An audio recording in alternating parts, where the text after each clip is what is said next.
आज आहे मार्गशीर्ष महिन्यातील गुरुवार. तर चला मंडळींनो, आपण बनवूया उपवास स्पेशल साबुदाणा खिचडी. त्यासाठी आपण एक बटाटा बारीक चिरून घेतलेला आहे. त्यानंतर मिरचीही आपण बारीक चिरून घेतलेली आहे. त्यानंतर इथे आपण साबुदाणा खिचडीसाठी लागणारं साहित्य बघणार आहोत. भिजवलेला साबुदाणा, मीठ, बारीक चिरलेली मिरची, लाल तिखट, शेंगदाण्याचा कूट, जिरे आणि बारीक चिरलेला बटाटा. सो एका पॅनमध्ये आपण तेल घालून त्यात जिरे घालून घेतलेले आहेत.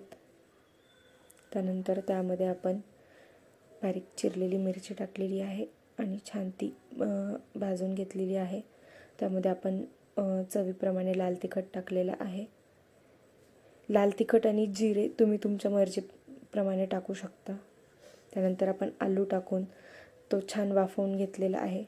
आलू वाफवून झाल्यानंतर आपण त्यामध्ये भिजलेला साबुदाणा घालायचा आहे आणि छान परतून घ्यायचं आहे.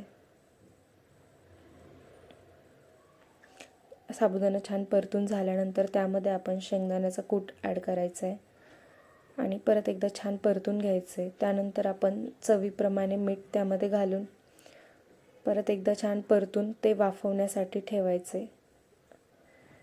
2 ते 3 मिनिट आपण वाफवण्यासाठी ठेवल्यानंतर आता आपली इथे वाफाळलेली छान साबुदाण्याची खिचडी तयार आहे.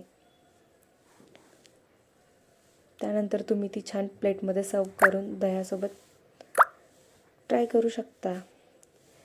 कशी वाटली तुम्हाला ही रेसिपी? नक्कीच ट्राय करून बघा आणि मला कमेंट करून सांगा.